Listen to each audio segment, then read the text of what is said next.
اللهم صل على سيدنا محمد وعلى آل سيدنا محمد كما صليت على إبراهيم وعلى آل إبراهيم في العالمين إنك حميد مجيد. أعوذ بالله من الشيطان الرجيم. بسم الله الرحمن الرحيم. والذين يرمون المحصنات ثم لم يأتوا بأربعة شهداء فاجلدوهم 80 جلدة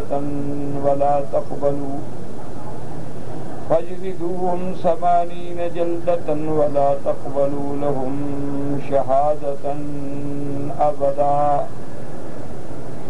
وأولئك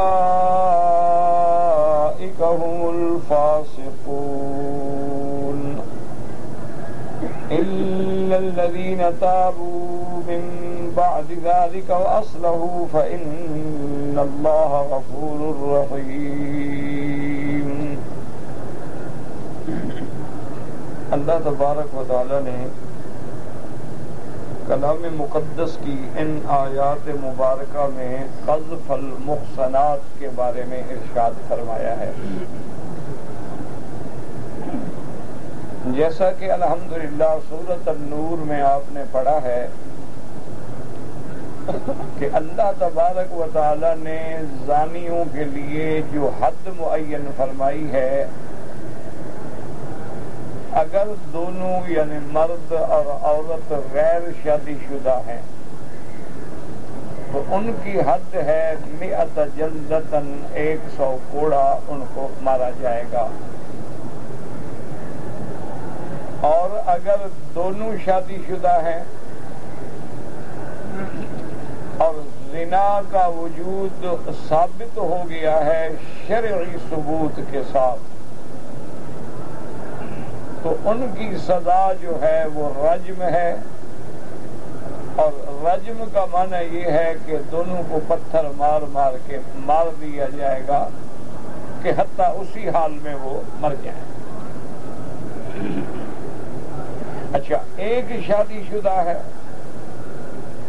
ایک غیر شادی شدہ ہے، تو ان پر بھی وہی حدود جاری ہوں گے کہ غیر شادی شدہ کے لیے 100 کوڑے ہوں گے، شادی شدہ کے لیے رجم ہو.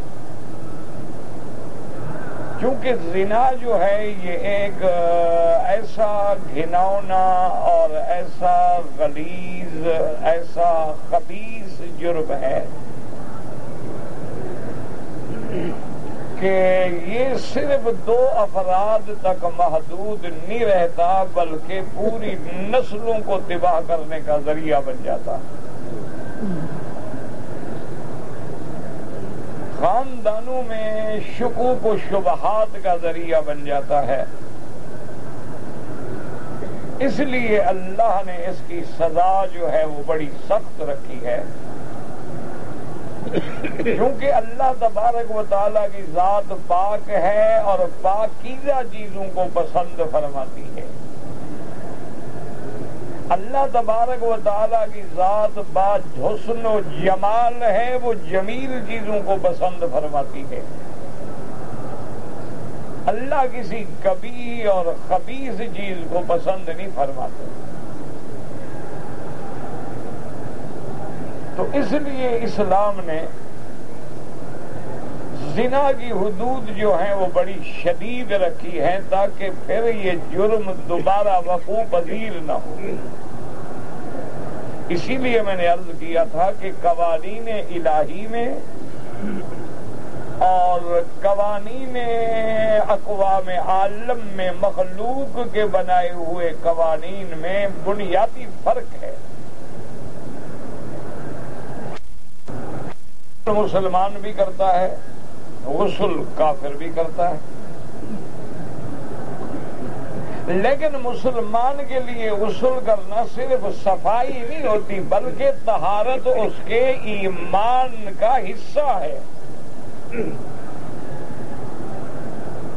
اس لیے میرے محبوب رحمت دو عالم سیدنا محمد مصطفیٰ صلی اللہ علیہ وسلم جب مدینہ منورہ میں تشریف لائے تو حضور پاک نے اصحاب انصار کو فرمایا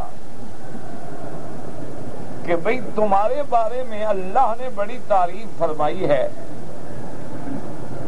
تو تم اپنے طہارات جو ہیں اس کو کیسے استعمال کرتے ہو؟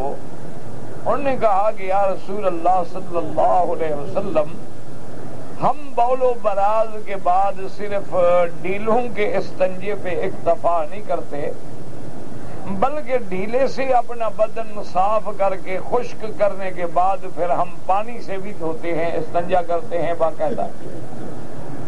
تو حضور نے فرمایا اس لیے اللہ نے تم لوگوں کی تعریف کی۔ اسی لیے آپ دیکھیں کہ اسلام نے حکم دیا ہے کہ اگر عورت حائضہ ہے تو حیض کی حالت میں وہ اللہ کے گھر مسجد میں یعنی کسی بھی مسجد میں داخل نہیں ہو سکتی، کیونکہ مساجد جو ہیں وہ مقام عبادت ہے، مساجد جو ہیں ان کی ایک تقدیس ہے، اللہ کے گھر جو ہیں ان کا ایک مقام ہے، اس لیے وہ اس حالت میں کسی بھی مسجد میں داخل نہیں ہو سکتی۔ نفاس ہے تو کسی مسجد میں داخل نہیں ہو سکتی۔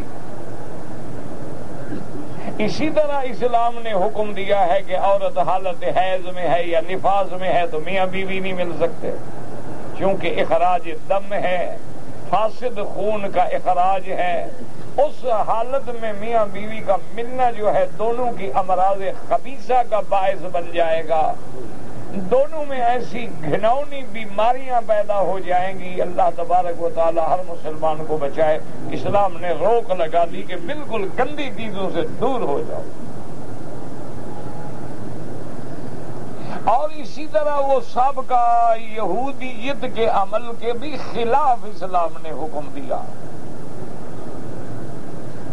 یا زمانہ جاہلیت کے جو احکام تھے ان کے بھی خلاف حکم دیا۔ ان میں یہ ہوتا تھا کہ اگر عورت ایام حیض میں ہے تو اس کے لیے گھر میں ایک دور جو کمرہ ہوتا تھا وہ مختص کر دیا جاتا تھا، وہ اسی میں رہے، اسی میں کھائے، اسی میں پیے، باقی پورے خاندان سے کٹ جائے۔ جب تک کہ پاک نہ ہو، صاف نہ ہو، وہ دوسروں کے ساتھ نہ مل سکتی ہے، نہ وہ کھانا پکا سکتی ہے، نہ شوہر کے ساتھ لیٹ سکتی ہے۔ اسلام نے ایسی ناروا پابندیاں بھی ختم کر دی کہ بھئی ٹھیک ہے عورت حائضہ ہے تو ہو، حیض کوئی ہاتھوں میں تو نہیں ہوتا، کھانا پکائے، سالن بنائے، بچوں کو کھلائے، خاوند کو کھلائے، اور اگر میاں بیوی ایک بستر پہ لیٹتے ہیں لیٹ جائیں، صرف اللہ نے ان کا ملنا منع کر دیا، باقی تمام چیزوں سے پابندی ہٹا دی۔ جیسا کہ ایک دفعہ میرے محبوب دو عالم نے، رحمت دو عالم نے ارشاد فرمایا سیدہ عائشہ سے رضی اللہ عنہا سے کہ ناولینی الخمرۃ من المسجد، کیونکہ جو لوگ مدینہ منورہ گئے ہیں وہ جانتے ہیں کہ بی بی عائشہ کا یہ گھر ہے جہاں حضور کا روضہ مبارک ہے، آپ کی قبر مبارک ہے، یہ بیت عائشہ ہے، اور بالکل وہ مسجد کا ایک حصہ ہے، دروازہ کھولے مسجد میں کھلے گا۔ تو رحمت دو عالم نے فرمایا کہ عائشہ ناولینی الخمرۃ من المسجد، مسجد سے ایک وہ چٹائی جو ہے نہ لے لیں۔ فقالت انا حائض یا رسول اللہ، سیدہ عائشہ نے عرض کیا کہ یا رسول اللہ میں تو حیض والی ہوں۔ آپ نے فرمایا ہی ستو کی لیست بھی، یا دیکھیے کوئی حیض تیرے ہاتھوں میں تو نہیں ہے، خدا کی بندی ہاتھ بڑھا کے اٹھا لو، میں نے تمہیں مسجد میں جانے کا حکم تو نہیں دیا، منع یہ ہے کہ گھر میں بیٹھے بیٹھے پکڑ لو مصلی، تو اس سے تو کچھ بھی نہیں ہو جاتا ہے۔ اسی لیے اسلام نے وہ جاہلیت والی پابندیاں بھی نہیں لگائی کہ عورت کو اچھوت سمجھ لیا جائے، عورت کو ناپاک نجس سمجھ لیا جائے، اس کو بالکل معاشرے سے کاٹ دیا جائے۔ اسلام کہتا ہے ایسی بات بالکل نہیں، عورت معاشرے کا حصہ ہے، اور ایام حیض ہیں یہ اللہ نے عورتوں پہ لکھے ہیں۔ ان اللہ کتب علی بنات آدم اللہ تبارک و تعالی نے اولاد آدم میں سے عورتوں پہ یہ دن معین کیے ہیں تو یہ اس کا کوئی اپنا عمل تو نہیں ہے، یہ تو حکم خداوندی ہے اور اسی میں اس کی زندگی کی بقا ہے۔ آپ دیکھیں کہ اگر عورت کے ایام بند ہو جائیں تو وہ کتنی مصیبت میں مبتلا ہوتی ہے، اگر عورت کا حیض جو ہے وہ مشکل سے آتا ہو تو کتنی درد و تکلیف میں مبتلا ہوتی ہے۔ تو یہ اخراج دم جو ہے اس کی صحت کا ضامن ہے، اس کی اللہ تبارک و تعالی نے اس کی صحت کے لیے یہ ایک نظام رکھا ہے۔ تو اسلام نے جہاں پر اسلام نے اس لیے ایسی حکم دیا ہے کہ زنا جو ہے یہ فاحشہ ہے، یہ منکر ہے، یہ عمل خبیث ہے، یہ عمل کبیح ہے اور یہ دو خاندانوں کو مٹانے والا ہے، انسانی جڑوں کو کاٹنے والا ہے، اس لیے ایسی سزا رکھو کہ آئندہ کبھی یہ جرم وجود میں نہ آئے، سب کی عزت و عصمت جو ہے وہ محفوظ ہو جائے۔ اچھا، دنیا کا قانون کیا کہتا ہے؟ پہلے تو ان کے نزدیک زنا جرم نہیں، یعنی اگر آپ انگریزی قانون میں دیکھیں گے تو زنا جرم نہیں ہے، شرط اتنا ہے کہ عورت اپنی رضامندی سے اس عمل پہ راضی ہو، یعنی وہ اگر اپنی رضامندی سے آپ کے پاس آئے اور کوئی پوچھے ہو گئے نہیں میرا دوست ہے میں خود آئی ہوں ملنے کے لیے، کوئی منع نہیں، اسی طرح وہ اپنے بند کمرے میں جو منہ کالا کرے کوئی جرم نہیں، تو ایک تو ان کے نزدیک یہ جرم ہے ہی نہیں، اور اگر کہیں جرم بنے تو وہ جبر سے بنتا ہے کہ اس نے عورت کی رضامندی کے خلاف یہ عمل کیا ہے اس لیے جرم ہے، ورنہ اگر عورت راضی ہے تو کوئی جرم نہیں۔ اس لیے آپ دیکھتے ہیں کہ نوجوان لڑکیاں اپنے ماں باپ کی عزت کو بیچ کر ایک اجنبی انسان کے ساتھ گھر سے نکل جاتی ہیں اور کورٹ میں جا کے وہ اپنی کورٹ سول میرج یا لو میرج یا جو بلا کہیں وہ سر انجام کر دیتی ہیں، تو قانون ان کو باقاعدہ پروٹیکشن دیتا ہے، تحفظ دیتا ہے کہ جی لڑکی عاقلہ ہے، بالغہ ہے، اپنی مرضی سے نکاح کیا ہے، اس پہ کون قدغن لگانے والا ہے، باپ کھڑا ہے اور عورت جو ہے اپنے اس غلط آدمی کے ساتھ جا رہی ہے، ماں باپ کھڑے رو رہے ہیں، روتے رہے۔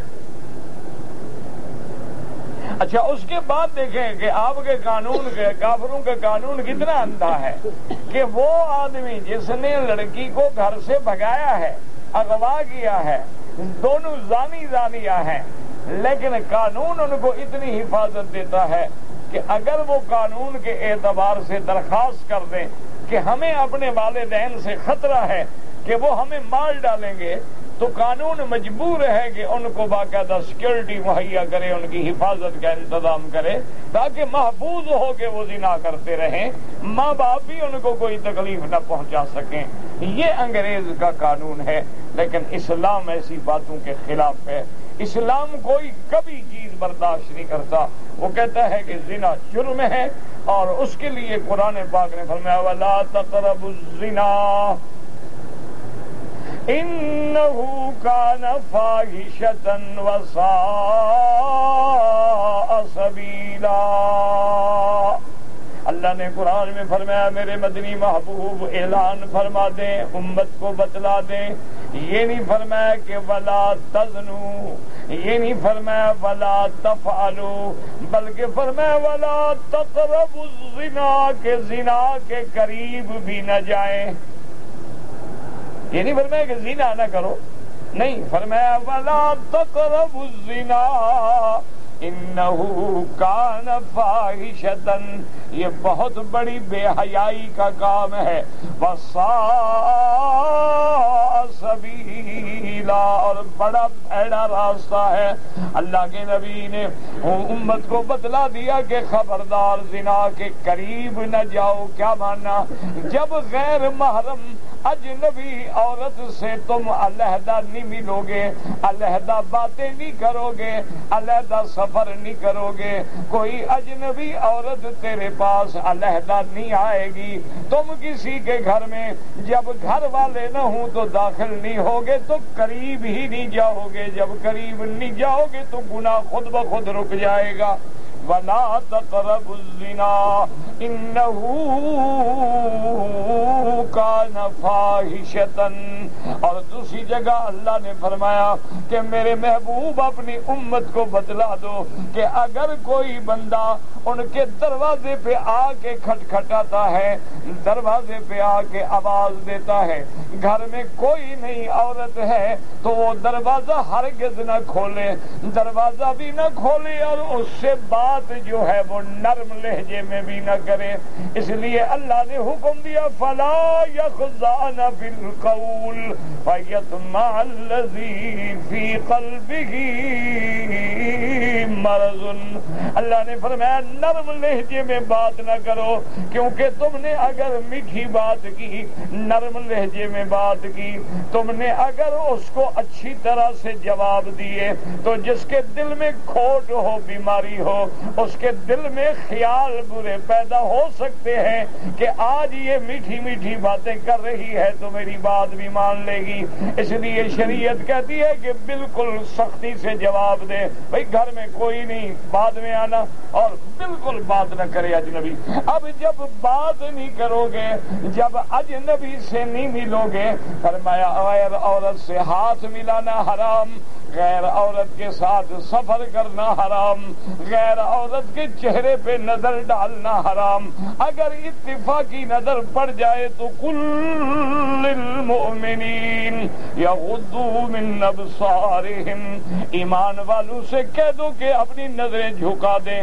اسی طرح اللہ نے عورتوں کو بھی حکم دیا وَقُلْ لِلْمُؤْمِنَاتِ یغضضن من ابصارہن، اگر عورتوں کی بھی نظر کسی غیر مرد پہ اچانک پڑے وہ بھی اپنے نظریں نیچی کر لیں۔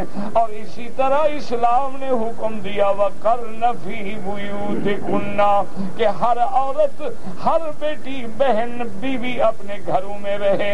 وَلَا تَبَرَّجْنَ تَبَرُّجَ الْجَاهِلِيَّةِ الْأُولَى، اگر باہر جانا پڑے تو میک اپ نہ کرے، سنگار نہ کرے، غلط کپڑے نہ پہنے، غلط لباس نہ پہنے، بلکہ سادہ ساتر لباس پہن کے مجبوراً گھر سے باہر نکلے، ورنہ گھر سے باہر نکلنے کی بھی اجازت نہیں۔ فرمایا عورت اذان نہ دے تاکہ اس کی آواز سے کوئی فتنے میں نہ مبتلا ہو جائے۔ فرمایا عورت امام نہ بنے، عورت صف اول میں کھڑی نہ ہو تاکہ مرد پیچھے ہوں گے تو اس کے اٹھنے بیٹھنے حرکات کو دیکھنے کی وجہ سے فتنے میں پڑ جائیں گے۔ ساری سامنے پابندیاں لگا دی، جب اس پہ عمل کرو گے تو زنا ہو ہی نہیں سکتا۔ یہ تو تب ہوتا ہے نا جی کہ آج کل جیسے عورتیں دعوت گناہ بن کے بازاروں میں پھر رہی ہیں کہ میک اپ ہے، سنگار ہے، پرفیوم چھڑکے ہوئے ہیں، اور اس کے بعد جناب لباس بھی ایسے پہنے ہوئے ہیں اور ایسے انداز میں پہنے ہوئے ہیں کہ جو لوگوں کی نظروں کی کشش کا باعث بنے اور لوگوں کی توجہ کا باعث بنے۔ ایسی عورتوں کے بارے میں بھی میرے پاک نبی نے رحمت دو عالم نے فرمایا، آپ نے فرمایا کہ جب عورت ذات عطرت، جب عورت خوشبوئیں لگا کے، جب عورت فیشن والا لباس پہن کے، جب عورت میک اپ سنگار کر کے بغیر پردے کے باہر نکلے، آپ نے فرمایا یہ عورت زانیہ کے حکم میں ہے۔ حالانکہ اس نے زنا تو نہیں کیا ہے لیکن حکم زانیہ میں۔ تو اس لیے اسلام نے بڑی پابندی لگائی ہے۔ وجہ یہ ہے، یاد رکھو کہ اگر جن گھروں میں زنا نہیں ہوگا ان کی اولادیں محفوظ ہوں گی، ان کا نسب جو ہے وہ محفوظ ہوگا۔ اسی لیے میرے پاک نبی رحمت دو عالم نے ارشاد فرمایا وَلِدتُّ مِن نِکَاحٍ آپ نے فرمایا کہ اللہ کا مجھ پہ کرم ہے کہ میرے خاندان سے لے کر حضرت اسماعیل تک جتنا میرا خاندان یعنی باپ دادا پردادا تمام اوپر سے چلے جائیں حضرت اسماعیل حضرت ابراہیم تک، اللہ کے نبی نے فرمایا میرے خاندان کے لوگ کافر تو تھے لیکن ان میں زنا کوئی نہیں تھا۔ اللہ نے نبی کی نسب کو محفوظ رکھا کہ محمد ابن عبداللہ ابن عبد المطلب ابن ہاشم ابن عبد مناف ابن کلاب ابن مرہ، یہ سارا خاندان جتنے اجداد ہیں وہ کافر تو ہیں، مشرک تو ہیں، بت پرست تو ہیں، لیکن ان کی عورتوں میں کبھی زنا نہیں آیا۔ اللہ نے نبی کو محفوظ رکھا۔ اللہ اکبر، صلی اللہ علیہ وعلی آلہ وصحابہ وسلم تسلیما کثیرا کثیرا۔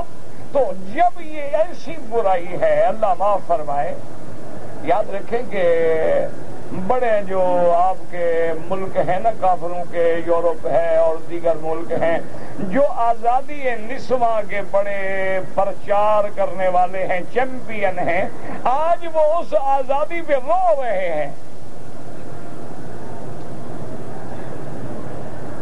آج اس آزادی پہ رو رہے ہیں کہ ایک سال کے اندر 10 لاکھ عورتیں حاملہ بالزنا ہوتی ہیں، ایک سال کے اندر۔ انہوں نے ایک دفعہ یہ تحقیق آئی، باقاعدہ اخبارات میں ریسرچ آئی کہ ایک لڑکیوں کا سکول تھا، گرلز سکول تھا، تو اوپر کی ہائر اتھارٹی نے حکم دے دیا کہ ان تمام لڑکیوں کا میڈیکل چیک اپ کرایا جائے کہ یہ لڑکیاں کنواری ہیں۔ تو اس سکول میں 400 سے اوپر لڑکیاں تھیں، ان میں 2 صرف کنواری تھیں۔ شادی ویسے کسی کی نہیں ہوئی تھی لیکن وہ پہلے یعنی عورتیں بن چکی ہیں۔ اسلام جو ہے وہ ایسی باتوں کا وہ تصور ہی نہیں کر سکتا کہ بھی ایک آدمی ہے اور وہ نعوذ باللہ دوسروں کے گھر میں جھانکے۔ اس لیے سزا رکھ دی 100 کوڑے۔ اچھا دیکھو، کنوارا ہے، جذبات ہیں اور بیوی بھی نہیں، سزا کم ہے۔ انسان ہے، کوئی فرشتہ تو نہیں ہوتا۔ تو لیکن اگر شادی شدہ ہے تو پھر رجم ہے کہ پتھر مار مار کے اس کو مار دو، جانوروں کی طرح اس کو مار ڈالو۔ اچھا ہر بات میں ہے کہ تلوار سے مارو، لیکن رانی شادی شدہ کو تلوار سے نہیں، کسی چیمبر گیس چیمبر میں نہیں، انجیکشن لگا کے نہیں، پتھر مار مار کے مارو اس کو۔ ایسی بھیانک سزا ہے کہ اللہ تبارک و تعالی محفوظ فرمائے اور اللہ ہر گھر کی حفاظت کرے، اور اللہ ہمارے جتنے کلمے پڑھنے والی بیٹیاں ہیں سب کی جان مال آبرو عزت کا محافظ ہو۔ اللہ اکبر۔ اب مسئلہ سمجھیں کہ جب سزا اتنی سخت ہے تو ثبوت اللہ نے اور بھی سخت رکھ دیا۔ کیوں سخت رکھا ہے کہ ایسا تو نہ ہونا نعوذ باللہ ثم نعوذ باللہ کہ لوگ ایسے جھوٹے گواہ بنا کے لوگوں کو حد مرواتے رہیں اور رجم کراتے رہیں۔ نہیں، اللہ نے فرمایا بالکل یہاں 1 گواہی نہیں چلے گی، 2 گواہیاں نہیں چلیں گی، یہاں تو 4 گواہ چاہیے، 4، اور 4 گواہ جب تک نہ ملیں اس وقت تک حد نہیں لگ سکتی۔ اچھا اس کا معنی یہ نہیں ہوتا کہ بعض لوگ ہوتے ہیں نا جن کو قرآن سے دشمنی ہے، اسلام سے دشمنی ہے، منکر حدیث ہیں، وہ کہتے ہیں کہ جناب اسلام نے سزا ایسی رکھی ہے، ثبوت ایسا رکھا ہے، نہ ثبوت ہوگا نہ حد لگے گی، لہذا جو چاہو کرتے پھرو۔ بس اتنا خیال رکھو کہ 4 گواہ نہ آ سکیں۔ اب کمرے کا دروازہ بند ہو تو 4 گواہ تھوڑے دیکھ سکتے ہیں۔ انہوں نے کہا جی یہ تو ثابت ہو ہی نہیں سکتا. تو یہ بھی اسلام پہ اعتراض ہے. یہ قرآن دشمنی ہے، حدیث دشمنی ہے. بات سمجھو، 4 گواہ نہ ہوں تو حد نہیں لگے گی. یہ تو نہیں کہ سزا بھی نہیں ہوگی. ایک ہے حد لگنا، 100 کوڑے رجم، وہ نہیں ہوگی. ورنہ قاضی کیا ہے 10 کوڑے مارے 1 سال کے لیے جیل بھیج دے. صرف اگر کوئی آدمی غیر عورت کسی غیر مرد کے ساتھ ایک کمرے میں علیحدہ پائی گئی ہے، اتنی گواہ موجود ہے تو سزا دے گا قاضی. یہ نہیں کہ چھوڑ دے گا. منع یہ ہے کہ حد جاری نہیں ہو، تاکہ کوئی آدمی جرأت نہ کر سکے لوگوں کو بلا وجہ سزا دلوانے کی. اچھا، دوسرا ثبوت یہ ہوتا ہے کہ عورت نے یا مرد نے خود اقرار کر لیا تو اب کسی گواہ کی بھی ضرورت ہے ہی نہیں. جیسے ایک آدمی آیا، حضور صلی اللہ علیہ وسلم تشریف فرما ہے، آ کے سلام کیا، کہتا ہے طہرنی یا رسول اللہ. یہ ہے نا ایمان والے، ہماری طرح تو نہیں ہے نا کہ جو مرضی آئے سب غائب. کہتے طہرنی یا رسول اللہ، مجھے پاک کر دیں.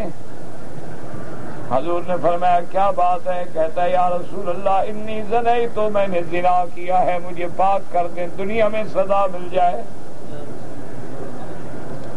صحابہ فرماتے ہیں فأعرض عنہ رسول اللہ صلی اللہ علیہ وسلم. حضور نے اس کی بات سنی، انسنی کر دی، اور آپ نے دوسری طرف توجہ فرما لی. اس بندے کو چین نہیں، گناہ ہو گیا لیکن گناہ بیٹھنے نہیں دیتا. اسی لیے حضور فرماتے ہیں ایمان کی نشانی یہ ہے کہ اگر گناہ ہو جائے تو بندے کو چین نہ آئے، پریشان ہو جائے، اللہ کے آگے روتا پھر رہا ہے، گڑ گڑاتا پھر رہا، ہائے میں نے کیا کیا، ہائے میں نے کیا کیا، میں برباد ہو گیا. اور اگر گناہ کرنے کے بعد اس کو احساس بھی نہیں ہوتا تو سمجھ لے کہ میرے اندر ایمان ہے ہی نہیں.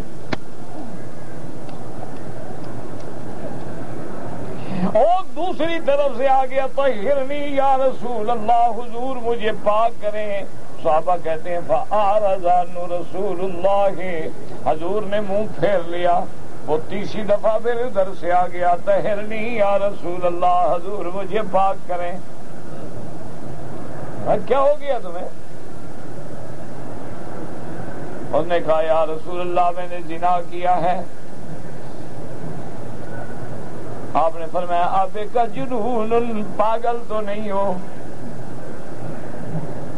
انہوں نے کہا لا یا رسول اللہ ما بھی جنون، میں بالکل پاگل نہیں، میں بڑی ہوش حواس سے، سلامتی حواس سے کہہ رہا ہوں میں نے زنا کیا ہے. حضور صلی اللہ علیہ وسلم نے فرمایا ہو سکتا ہے کہ تم نے بوسہ دیا ہو، اس کو معانقہ کیا ہو، سینے سے لگایا ہو، کٹھے لیٹ گئے ہو، اتنی بات ہوئی ہو. انہوں نے کہا لا یا رسول اللہ میں نے بالکل زنا کیا ہے جیسے خامند اپنی بیوی سے زنا کرتا ہے، جماع کرتا ہے، میں نے کیا ہے. طہرنی، مجھے پاک کریں. دیکھو کوئی مدعی نہیں، کوئی درخواست نہیں، اندر ایمان ہے نا، وہ ضمیر بیٹھنے نہیں دیتا. حضور صلی اللہ علیہ وسلم نے جب تسلی فرما لی، اس میں بھی امت کے لیے سبق تھا کہ اگر کوئی بندہ اقرار بھی کرے تو فوراً نہ مان لو، بلکہ اس کو 2-3 دفعہ اچھی طرح جھنجھوڑو، موقع دو اس کو.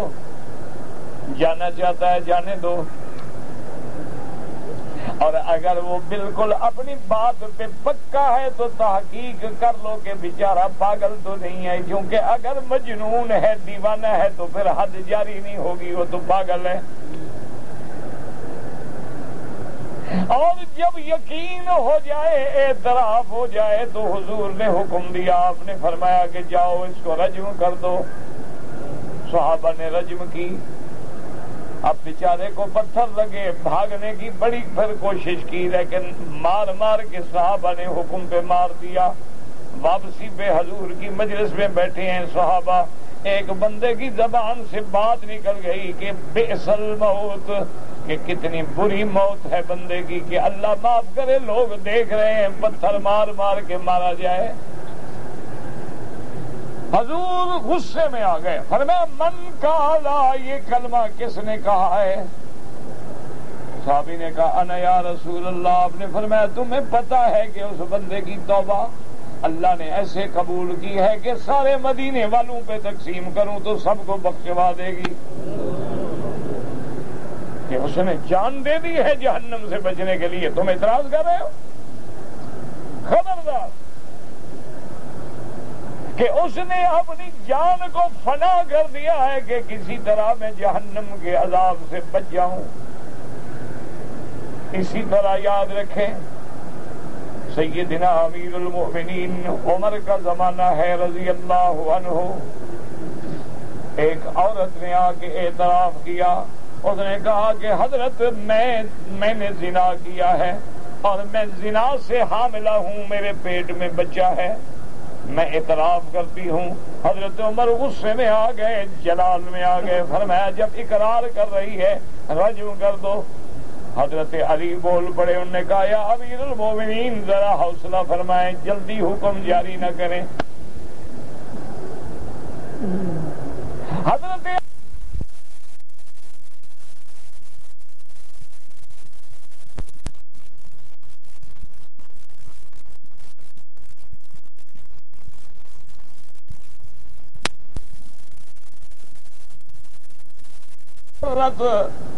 کہ وہ معترفہ ہے، اقرار کرتی ہے اور پھر حاملہ ہے، تو ثبوت اتنا موجود ہے، پھر رعایت کا کیا معنی؟ حضرت علی نے عرض کیا امیر المومنین اللہ نے سزا تو اس عورت کے لیے لکھی ہے، اس بچے یا بچی کا کیا گناہ ہے جو پیٹ میں ہے؟ اس کا کیا گناہ ہے؟ چھوڑ دیں اس کو، جب تک کہ بچہ پیدا نہ ہو آپ سزا نہیں دے سکتے۔ حضرت عمر رضی اللہ تعالی عنہ نے فرمایا ٹھیک ہے چھوڑ دو، جب بچہ پیدا ہو جائے تو بعد میں آئیں۔ اب آپ اندازہ کریں 8 مہینے 7 مہینے 4 مہینے جتنی مدت گزری، بچہ پیدا ہو کے عورت بھاگ جاتی نہ آتی تو کیا ہو جاتا؟ کیوں مدعی تو ہے کوئی نہیں نا کوئی درخواست ہے نا، مدعی ہے نا، گواہ ہے، لیکن بچہ پیدا ہونے کے بعد عورت بچے کو اٹھا کے پھر دربار میں کھڑی ہے کہ حضرت مجھے سزا دیں، مجھے پاک کریں، اب بچہ ہو گیا ہے۔ یہ ہے ایمان نہ؟ ایمان سے کہو اللہ کے گھر میں بیٹھے ہو، ہم سے جب گناہ ہو جائے، آپ کو بھی کبھی ایسی تکلیف ہوئی ہے نہ؟ ٹھنڈے دل سے بیٹھ کے سوچو، کعبہ شریف میں طواف کر رہے ہیں، حجر اسود پہ کھڑے ہیں، نظریں غیر عورت کے چہرے پہ ہیں، طواف کر رہے ہیں، جیب کاٹ رہے ہیں، طواف کر رہے ہیں، سامان باہر حاجی کا عمرے والے کا اجنبی ہے غریب، اس نے سمجھا اللہ کا حرم ہے یہاں کون چوری کرے گا، واپس گیا نہ سامان ہے نہ پاسپورٹ ہے، یہودی لے جاتے ہیں اور احساس ہے کہ میں اللہ کے حرم میں آیا ہوں، کیا کر رہا ہوں؟ 50,000 روپے خرچ کر کے میرے بھائی، میرے بیٹے، میرے عزیز، میرے بزرگ عمرے پہ آ رہے ہیں، لبیک اللہم لبیک، کعبے پہ نظر ہے، صفا دوڑ رہے ہیں، جا کے حجام کے دکان پہ بیٹھتے ہیں، کہتے ہیں سر بعد میں مونڈ لینا، پہلے میری شیو کر دو، ذرا کانٹے چبھ رہے ہیں۔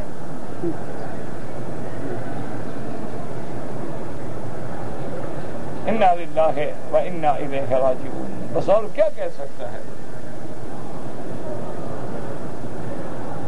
نہیں، یعنی کون بندہ ہے جس کو یہ پتہ نہیں ہے کہ آپ دیکھیں نا، حکم ہے کہ فرض آپ نے ادھر پڑھے ہیں تو سنتیں ادھر پڑھو، نفل ادھر پڑھو، تاکہ قیامت میں ہر ٹکڑا تیری عبادت کی گواہی دے کہ یا اللہ تیرے بندے نے مجھ پہ سجدہ کیا تھا۔ تو اگر ہماری عبادت کی گواہی دے گا تو جب ہم گناہ کی حالت میں اپنے کلین شیو ہو کے کعبے پہ منہ رگڑتے ہیں تو کیا کعبہ بھی چیخ کے قیامت میں گواہی نہیں دے گا کہ یا اللہ یہ تیرے نبی کی سنت کا دشمن آیا کھڑا ہے؟ اللہ اکبر. حاجیوں داڑھی نہیں رکھ سکتے ہو, یہ چند دن مکے مدینے والے تو حیا کر لیا کرو, کوئی فرق نہیں پڑتا. لوگ تو فلمیں بنانے کے لیے, ایکٹنگ کرنے کے لیے مونچھیں بڑھا لیتے ہیں, بال بڑھا لیتے ہیں, تو محمد مدنی کے حیا کے لیے بھی چند دن نہیں بڑھا سکتے. دیکھا نہیں یہ لوگ ایکٹنگ کرنے کے لیے کہ میری ایکٹنگ میں جان ہو, تاکہ میرے اصلی بال ہوں, اصلی مونچھیں ہوں, اصلی داڑھی ہو, وگ نہ لگی ہوئی ہو, میں نقلی نہ نظر آؤں. وہ ایک فلم میں پیسے لینے کے لیے حلیہ بدل لیتا ہے, تم کعبے اور محمد کے روضے کے لیے بھی نہیں بدل سکتے. تو پھر اس سے تو بہتر ہے کہ آدمی نہ آئے. ایک آدمی گناہ اپنے ملک میں کرتا ہے, ایک محمد مصطفیٰ کے روضے کے سائے میں کرتا ہے. ایک آدمی وہاں انار گلی میں پھرتا ہے اور جناب سمندر کے کناروں پہ عورتیں دیکھتا ہے, ایک حرم شریف کی عورتیں دیکھ رہا ہے. اللہ اکبر. عورت بچہ لے کے آ گئی, امیر المومنین یہ میرا بچہ ہے, مجھے پاک کریں. حضرت علی نے فرمایا کہ لا یا امیر المومنین, ابھی بھی حد جاری نہیں کر سکتے ہیں آپ. حضرت عمر نے فرمایا کہ دیکھو اس کا بچہ پیدا ہو گیا ہے. آپ نے فرمایا عمر مہربانی کرو, غور کرو, اس کی ماں کو ہم نے مار دیا تو بچے کو کون دودھ پلائے گا؟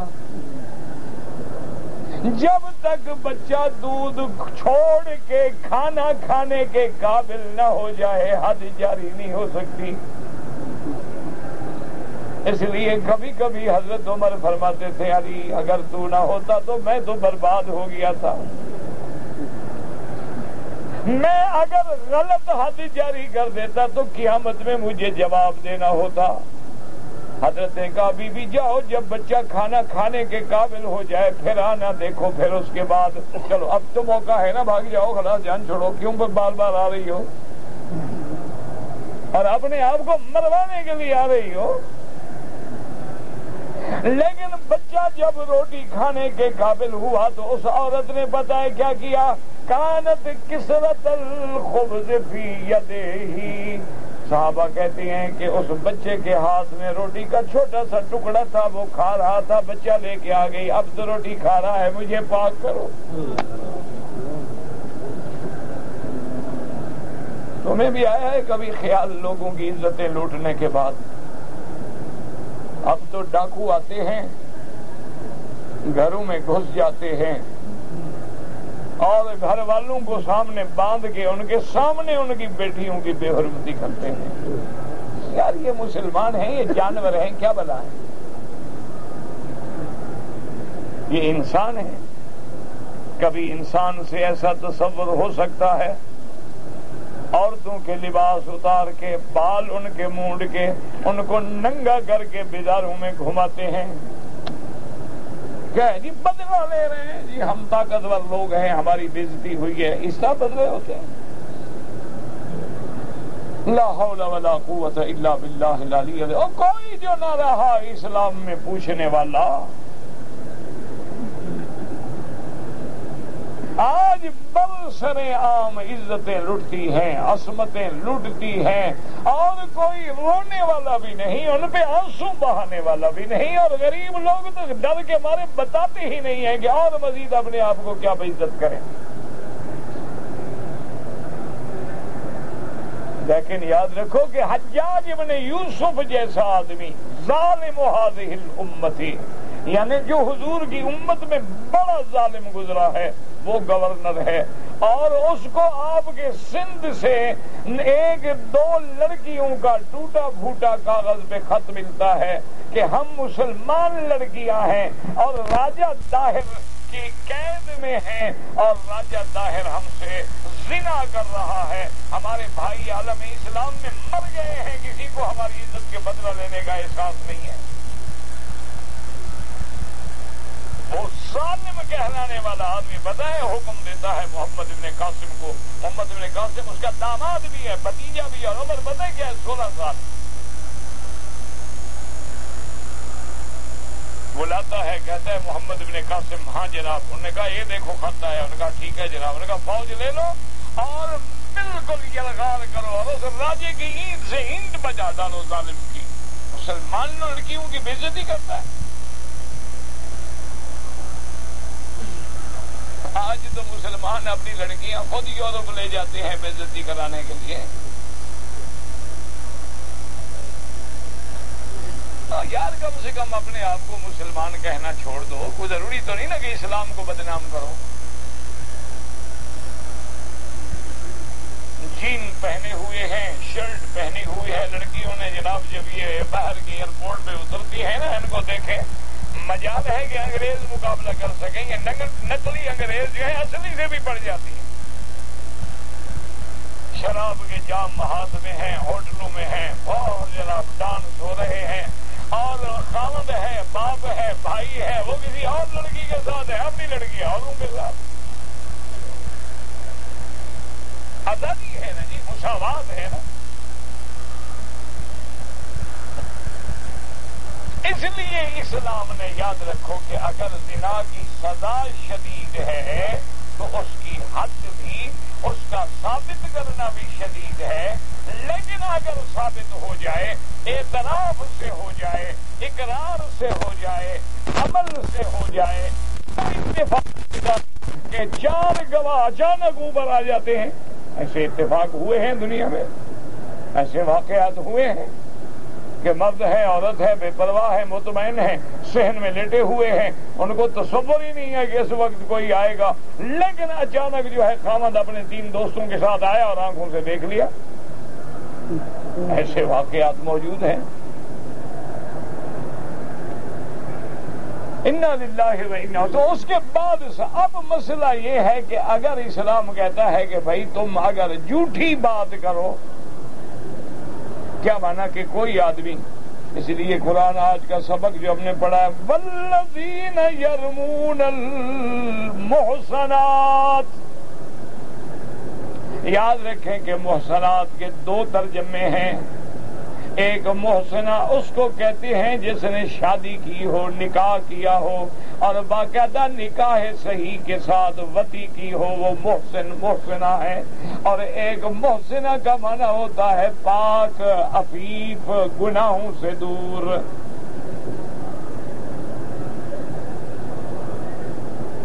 یہ دونوں لفظ آتے ہیں محسنات. محسن کا معنی شادی شدہ.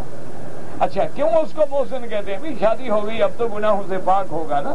اپنے گھر میں جو بیوی ہے تو اس کو منہ مارنے کی کیا ضرورت ہے؟ انسان ہے, وہ کتا تو نہیں ہے نا ہر جگہ منہ مارتا پھرے. اللہ اکبر. اسی لیے میرے مدنی پاک نے اپنی امت کو اتنا بھی سمجھایا ہے کہ تم باہر جا رہے ہو, اتفاق سے کسی عورت پہ نظر پڑ گئی اور تیرے دل میں جذبات ابھر گئے, فرمایا فرجع الی بیتک, اپنے گھر لوٹ آؤ. جس عورت کو تم خواہش کر رہے ہو اللہ نے تیرے گھر میں بھی تو رکھی ہے. اسی لیے اسلام عورت کو حکم دیتا ہے کہ اگر تندور پہ کھڑی ہے, بیوی روٹیاں لگا رہی ہے, خامد کے دماغ میں شہوانی جذبات ابھر گئے ہیں, اس حال میں بیوی کو بلاتا ہے. اسلام کہتا ہے روٹیاں چھوڑ دو, یہاں تو روٹیاں جلیں گی, اپنے خامد کو جہنم سے جلنے سے بچاؤ, اس کی خواہش پوری کرو. چلو روٹی جل جائے گی نا, کوئی حرج نہیں, لیکن خاوند تو نہ جلے نا جہنم میں. کیوں؟ تم اگر حلال سے خواہش پوری نہیں کرو گی تو حرام میں جا کے منہ مارے گا.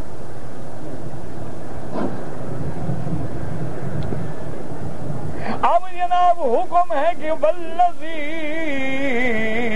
یرمون المحصنات.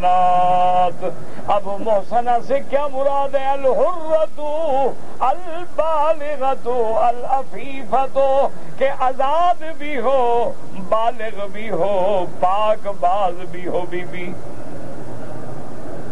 اس لیے قرآن کہتا ہے بی بی مریم کے بارے میں والتی احسنت فرجہا فنفخنا فیہا من روحنا وجعلناها وابنها آیۃ للعالمین. اللہ نے فرمایا وہ بی بی مریم ام عیسیٰ ابن جس نے اپنے شرمگاہ کی حفاظت کی. احسنت.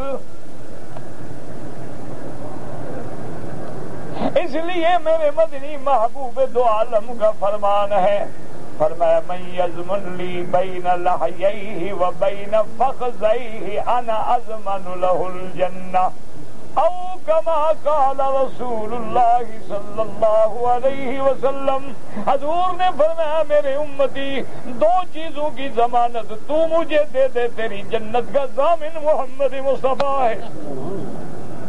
وہ دو چیزیں کیا ہیں؟ فرمایا یہ دو چیزیں، یہ لحییہا دو ہڈیوں کے درمیان جو تیری زبان ہے اس کی ضمانت دے دے، اور دو فخذ کے درمیان جو تیری شرمگاہ ہے اس کی ضمانت دے دے. کیا مانا؟ شرمگاہ کو بھی غلط استعمال نہیں کرنا، زبان کو بھی غلط استعمال نہیں کرنا. فرمایا ان دو چیزوں کا تو مجھے ضمانت دے، تیری جنت کا محمد مصطفیٰ ذمہ دار ہے. اللہ اکبر. علماء نے لکھا کہ میرے مدنی کے فرمان میں کتنی بڑی حکمتیں ہیں. دیکھیں کیا فرمایا، من یضمن بین لحییہا، کیونکہ پہلے زبان سے بات شروع ہوتی ہے پھر زنا ہوتا ہے. جب زبان سے بات ہی نہیں ہوگی تو زنا کیسے ہوگا؟ اللہ اکبر. اس لیے فرماتے ہیں محسنہ کا معنی پاک بیویاں، پاک عفیف بیویاں.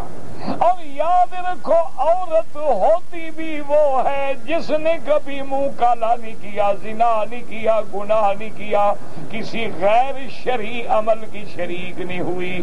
ورنہ جو عورتیں اپنے گھر سے باہر نکل کے جو پب میں، کلب میں، ہوٹلوں میں ڈانس کرتی ہیں، دیکھتی ہیں، گانے سنتی ہیں، محفلیں اٹینڈ کرتی ہیں، اسلام ان کو عورت نہیں کہتا. وہ اسلام میں عورت کہلانے کی حقدار ہی نہیں. عورت کا معنی چھپانے والی چیز. عربی میں عورت جو ہے عربی کا لفظ ہے نا، کوئی ہندی عورت کا معنی ہی یہی ہوتا ہے کہ جو چیز چھپانا ضروری ہے. تو جو چیز ظاہر ہو وہ عورت کیسے رہی؟ اللہ اکبر، اللہ اکبر. ایک دفعہ ہم کسی باہر کے ملک میں تھے تو کرسمس کے ایام تھے، اور کرسمس میں آپ جانتے ہیں کہ کافروں نے ایسے چراغاں کرتے. اب تو خیر مسلمان بھی بڑھ گئے ہیں ماشاءاللہ، اب مسلمانوں کا بھی نمبر ہے، یہ پیچھے کسی سے پیچھے نہیں رہتے. دیکھو نا، عیسائیوں نے حضرت عیسیٰ کو خدا کا بیٹا بنایا، یہودیوں نے حضرت عزیر کو خدا کا بیٹا کہا، مکے کے مشرکین نے فرشتوں کو اللہ کی بیٹیاں کہا. مسلمان نے کہا ہم کیوں پیچھے رہنے کا؟ نہیں نہیں، وہ خدا کے بندے، محمد خود خدا ہے، مدینے میں مصطفیٰ ہے، یہی عرش پہ خدا ہے. یہ تو لباس ہے بشریت کا، ایک برقع اوڑھ کے آئے ہیں، اندر تو خدا آپ ہے. انہوں نے کہا آؤ جی کرو مقابلہ، تم بیٹا بناتے ہم نے خدا بنا دیا. چلو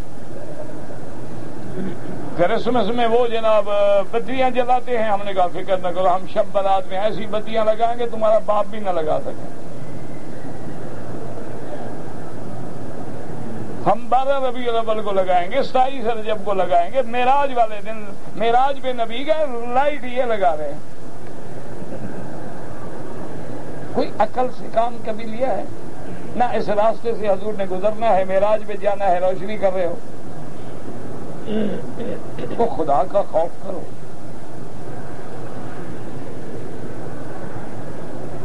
انا للہ و انا الیہ. اور سمجھاؤ تو کہیں گے دیکھو جی منکر نبی ہے، ہمیں بتیاں نہیں لگانے دیتے. خدا کے بندے، یہ بجلیاں، یہ بلب جو ہیں حضرت ابو بکر نے لگائے، عمر، عثمان، علی نے لگائے ہیں. کس نے لگائے ہیں؟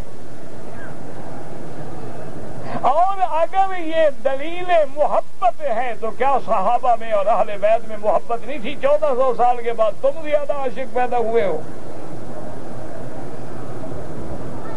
خدا کا خوف کریں. یاد رکھو دراصل یہ مجوسیوں کی سازش ہے.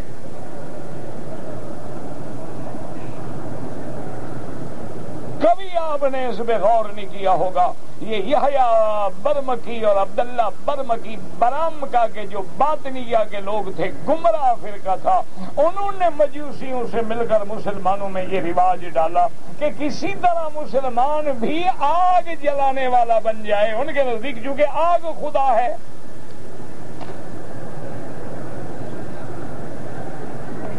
یہ ایک اتنی بڑی سازش ہے۔ اب آپ نے دیکھا ہوگا یا پتہ نہیں دیکھا ہوگا، آج کل جو بڑے بڑے ڈنر ہوتے ہیں نا، ان میں کینڈل کے اس میں یعنی شمع جلا کے کھانا کھلایا جاتا ہے۔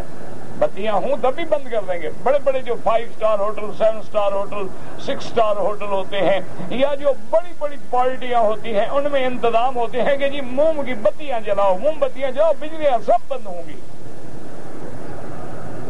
اور ٹیبل پہ آپ کے ایک ادھر لگا دیں گے، ایک ادھر لگا، وہاں بیٹھ کے جی آپ کھانا کھائیں۔ اس میں 2 فائدے ہیں نا، ایک کافروں کی رسم ادا ہو گئی، ایک اندھیرا ہو گیا، جو جخ مارتا رہے آدمی کو دیکھے گا تو نہیں نا، کھانا بھی کھاتا رہے، چھیڑخانی بھی کرتا رہے، دونوں فائدے، ایک ٹکٹ میں 2 مزے لیتا رہے نا۔ اللہ کے بندو، یہ کافروں کی رسمیں ہیں، ان کا اسلام سے کوئی تعلق نہیں۔ تم نے اگر میرے مدنی کا معراج منانا ہے خدا کے کعبے میں، عہد کرو کہ میں کبھی نماز نہیں چھوڑوں گا۔ جو بندہ نماز پڑھتا ہے 5 دفعہ، وہ 5 دفعہ محمد مدنی کے معراج کی گواہی دیتا ہے کہ السلام علیک ایھا النبی ورحمۃ اللہ۔ وہ نماز پڑھتا ہے، فرض پڑھتا ہے، واجب پڑھتا ہے، سنت پڑھتا ہے، نفل پڑھتا ہے، ہر جگہ اس معراج کو یاد کر رہا ہے۔ التحیات للہ والصلوات والطیبات۔ اللہ فرماتے ہیں والسلام علیک ایھا النبی ورحمۃ اللہ وبرکاتہ۔ نمازی دن رات میں محمد کے معراج کا گواہ ہے، اور حلوائی صرف 27 رجب کو لائٹنگ کرتا ہے۔ اب تمہاری مرضی، محبت والا کون ہے؟ اس لیے اسلام کہتا ہے کہ والذین یرمون المحصنات، جو لوگ پاک بی بی، پاک عورتوں پہ زنا کی تہمت لگائیں، ثم لم یأتوا بأربعۃ شہداء، پھر ان کے پاس 4 گواہ نہیں ہیں، یعنی ایک تو خود ہو گیا، 3 اور ہوں، اور وہ باقاعدہ جو شہادت اسلام کا کوٹا پورا کرے۔ اگر وہ گواہ پیش نہ کر سکے تو کسی پاک بی بی پہ تہمت لگانا کوئی مذاق نہیں۔ فرمایا میرا مدنی فجلدوہم 80 جلدۃ، اس کے لیے 2 سزائیں ہیں۔ ایک سزا اس کو دو کہ 80 کوڑا اس کو مارو کہ اس نے ایک عورت پاک پہ کیوں تہمت لگائی، اور دوسری سزا کیا ہے؟ وَلَا تَقْبَلُوا لَهُمْ شَهَادَةً أَبَدًا، اور یہ اب مرنے تک مردود شہادہ ہے، اس کی کبھی شہادت قبول نہ کی جائے۔ وَأُولَٰئِكَ هُمُ الْفَاسِقُونَ، اور یہی پاک بیویوں پہ نجائز تہمت لگانے والے، یہی حد سے نکلنے والے ہیں، فاسق ہیں، اللہ کے حدوں کے توڑنے والے ہیں۔ إِلَّا الَّذِينَ تَابُوا مِن بَعْدِ ذَلِكَ، اگر اس کے بعد وہ توبہ کر لیں، حد تو لگ گئی لیکن توبہ کر لیں، وَأَصْلَحُوا، اور اپنے اعمال کی اصلاح کر لیں، تو اللہ بخشنے والے ہیں، مہربان ہیں، ان کے گناہ معاف کر دیں گے۔ واللہ اعلم۔ اللہ اکبر، اللہ اکبر۔ اللہم فرج عنا کل کرب۔ کہتے ہیں جی کہ یہ جو 4 امام ہیں، ان کو امام کا رتبہ کس نے دیا ہے؟ تمہاری مسجد میں جو امام ہے اس کو رتبہ کس نے دیا ہے؟ ہاں جی، اس کا فیصلہ تم بتا دو، ان 4 کا میں بتا دوں نا۔ ان کے بارے میں اوپر سے آیت نازل ہوئی ہے کہ اس کو امام بناؤ، اس کو نہ بناؤ۔ اس کا عمل جو ہوتا ہے یاد رکھو. اسی لیے ائمہ محدثین اللہ فرماتے ہیں کہ ہم نے ائمہ بنائے ہیں جو لوگوں کی ہدایت کرتے ہیں. بعض ائمہ ایسے ہیں جو لوگوں کو جہنم کی طرف بلاتے ہیں. جو ہدایت کی طرف بلانے والا، امت کو ہدایت کا رستہ دکھلانے والا، وہ ہدایت کے امام ہیں. جو جہنم کا رستہ دکھانے والا، وہ جہنم کے امام ہیں. یہ تو قرآن میں ہے، ائمۃ یہدون الی الہدی نا. اور یہ نہیں ہوتا کہ وہاں 4 نام لکھے ہوں. اب کروڑوں مسجدیں ہیں تو کروڑوں امام ہوں گے.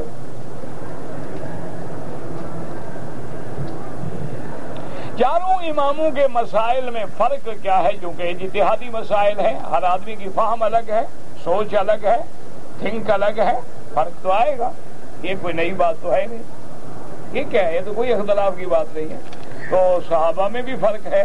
بعض صحابہ کہتے ہیں حضور کو جسمانی معراج نہیں ہوا، بعض کہتے ہیں روحانی ہوا. ان میں جو فرق ہے اس کو کیا کرو گے؟ اس کا حل تم کرو، ان کا میں کر دیتا ہوں. آؤ فیصلہ کریں.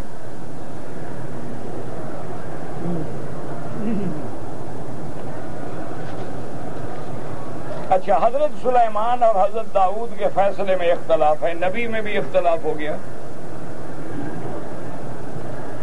حضرت داؤد علیہ السلام نے جب لڑکا مسئلہ پیش ہوا تو عورتوں نے کہا میرا بیٹا ہے، اس نے کہا میرا بیٹا ہے، اس نے کہا میرا بیٹا ہے. جو زیادہ رونے لگی حضرت داؤد نے اس کو دے دیا. جب آگے گئے تو حضرت سلیمان علیہ السلام سے ہمارے کھڑے تھے، ان کے بیٹے تھے. تو انہوں نے کہا کیوں رو رہی ہے؟ اس نے کہا ایسے ہمارا جھگڑا تھا اور والد نے آپ کے فیصلہ فرما دیا ہے. انہوں نے کہا اچھا بات سنو، میں تمہارا فیصلہ کروں. انہوں نے کہا جی ابا سے پوچھ لو. وہ حضرت کے پاس گئے. انہوں نے کہا ابا جان ان کا فیصلہ میں کر دوں، مجھے اجازت ہے؟ انہوں نے کہا کر دو. آپ نے فرمایا جلاد کو بلاؤ. جلاد بلاؤ، نیچے بٹھاؤ چمڑا. نے کہا کیا؟ اس نے کہا بچے کو نشان لگاؤ درمیان میں اور بالکل برابر 2 ٹکڑے کر کے آدھا اس کو دے دو، آدھا اس کو دے دو، کوئی نہ روئے. دونوں کو لے جائیں آدھا آدھا بچہ. وہ جو اصل ماں تھی نا، اس نے کہا حضور میرا یہ بچہ ہی نہیں، اس کا ہے، اسی کو دے دیں. اور جو جھوٹی ماں تھی وہ کھڑی رہی. اچھا جی ٹھیک ہے، اگر تم آدھا آدھا کرتے ہیں تو کرنے دو. ہم نے فرمایا تو ماں ہوتی تو کبھی باپ کے بیٹے کے کٹنے پہ راضی نہ ہوتی. جھوٹی ہو، بھاگ جاؤ، دے دو اس کو. اب باپ اور دونوں نبی ہیں، فیصلے میں اختلاف ہو گیا. اس کا کیا جواب دو گے؟ آؤ اس کا حل تم کرو، ائمہ کے اختلاف کا میں حل کر دیتا ہوں. تو خدا سے ڈرو. اس وقت امت کو ملانے کی ضرورت ہے، نہ کہ لڑانے کی ضرورت ہے. اگر 4 ائمہ سے نکلو گے تو پھر کروڑوں اماموں کو ماننا پڑے گا تمہیں. پھر ہر آدمی امام بن جائے گا، اور جب ہر آدمی ڈاکٹر بن جائے انشاءاللہ تو پھر جو مریضوں کا حشر ہوگا وہ دیکھ لینا. ہر انگریزی پڑھے لکھے کو میڈیکل سٹور پہ کھڑا کر تو لکھا ہوا تو ہے نا جی کہ یہ درد کے لیے ہے، یہ بخار کے لیے ہے، یہ کھانسی کے لیے. دیتا رہے، دیکھو انشاءاللہ قبرستان کیسے بڑھتے ہیں. اسی لیے محدثین کہتے تھے فقہا کو کہ انتم الاطباء ونحن الصیادلہ. وہ کہتے تھے کہ اللہ نے تم کو طبیب بنایا ہے، بھئی ہم تو صیادلہ ہیں. حدیثیں جمع کرنا ہمارا کام ہے، لیکن ان سے مسائل کا نکھارنا تمہارا کام ہے. کہتے نہیں کعبہ شریف میں 4 مصلے ہوا کرتے تھے. ہاں ہوا کرتے تھے. کیا ہو گیا؟ نہیں ہوا کرتے تھے تب بھی کچھ نہیں ہوا. سارا حرم بڑھ گیا، ٹوٹ گیا، روز بروز بڑھ رہا ہے. اس میں کیا ہے؟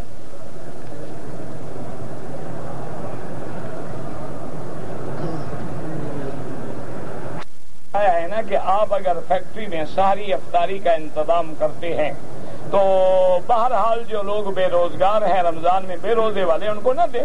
ویسے دیں تمہاری مرضی ہے، لیکن اصل حقدار وہ ہیں جو روزے والے ہیں. مریض ہوں، پہلے الحمدللہ 20 دن تک تو میں روزے رکھتا ہوں، لیکن آخری عشرے میں کمزوری غالب آ جاتی ہے. تو اس کے لیے شرعاً کیا حکم ہے؟ ویسے آپ ڈاکٹر سے پوچھ لیں. میرے خیال میں روزے رکھنے سے دل کی بیماری کو فائدہ ہوتا ہے، نقصان نہیں ہوتا. آدمی گھی کھا کے مرتا ہے، بھوکھا کبھی مرتا ہے؟ اس کا دل تو اور ٹھیک ہوگا جب معدے میں کچھ نہیں ہوگا، پیٹ ہلکا ہوگا، ٹھیک ٹھاک حرکت کرے گا، کام کرے گا. یہ تم کو کس نے کہا ہے کہ 20 روزے رکھنے سے کمزور ہو جاتے ہو؟ آپ ڈاکٹر سے پوچھ لیں، ڈاکٹر اگر کہتا ہے کہ آپ کا روزہ رکھنا آپ کے لیے خطرناک ہے تو آپ نہ رکھیں، بعد میں ایک ایک کر کے قضا کر لیں۔